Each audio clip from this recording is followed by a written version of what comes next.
വയനാട്ടിലെ ദുരന്തമുഖത്ത് അനാഥമാക്കപ്പെട്ട കുരുന്നുകൾക്ക് മുലപ്പാൽ നൽകാൻ ഒരമ്മ സന്നദ്ധത അറിയിച്ചപ്പോൾ അതിന് താഴെ വഷളത്തരം കമന്റിട്ട ഒരുവന് സമ്മാനം റെഡിയായി കിട്ടിയിട്ടുണ്ട്. മുലപ്പാൽ ആർക്കെങ്കിലും ആവശ്യമുണ്ടെങ്കിൽ എന്നെ അറിയിച്ചാൽ മതി, വൈഫ് റെഡിയാണേ എന്ന പോസ്റ്റിന് താഴെ ജോർജേട്ടന്റെ കമന്റ് എനിക്ക് ആവശ്യമുണ്ടെന്നാണ്. ജോർജേട്ടന്റെ ഈ ആവശ്യം പരിഗണിച്ചുകൊണ്ട് ആദ്യം ഫോൺ കോളായാണ് അദ്ദേഹത്തിന്റെ അടുത്ത് നാട്ടുകാർ സമീപിച്ചത്. ജോർജേട്ടൻ കേൾക്കുന്നുണ്ടോ?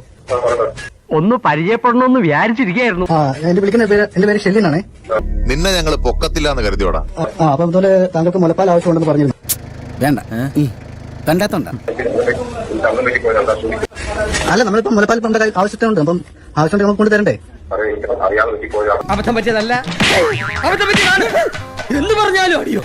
അല്ല, ഇപ്പം ആവശ്യമുള്ളവർക്ക് നമ്മൾ ആവശ്യ സാധനങ്ങൾ എത്തിച്ചു കൊടുക്കേണ്ടത് നമ്മുടെ കടമയാണല്ലോ. കാരണം ഇത്രയും വലിയൊരു ദുരിതം സംഭവിച്ചിരിക്കുമ്പം താങ്കൾക്ക് മുലപ്പാൽ ആവശ്യമാണെങ്കിൽ നമ്മളത് കൊണ്ടുതരും. അമ്മയുടെ മുലപ്പാലിന് ഉപ്പ് നോക്കാൻ നടക്കുന്നു അലവലാദികള്. കിട്ടി, പലിശ സഹിതം കിട്ടി. അങ്ങനെ ജോർജേട്ടൻ വീട്ടിൽ നിന്ന് വെളിയിലേക്ക് പോകാൻ ഇറങ്ങിയതാണ്. വഴിയിൽ വെച്ച് നാട്ടുകാർ ഒരു ആദരം അർപ്പിച്ചു.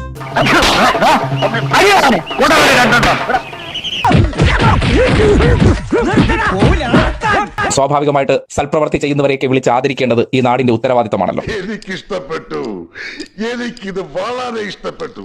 നിനക്ക് ഇങ്ങനെ തന്നെ വേണം. ഈ പറഞ്ഞത് പറഞ്ഞു, ഇനിയും നീ ഇത് എവിടെങ്കിലും പറഞ്ഞു അറിഞ്ഞ എന്നാ നാക്കിയാനിറക്കും. ഇനി നമ്മൾ തമ്മിൽ കാണുമോ? കാണരുത്.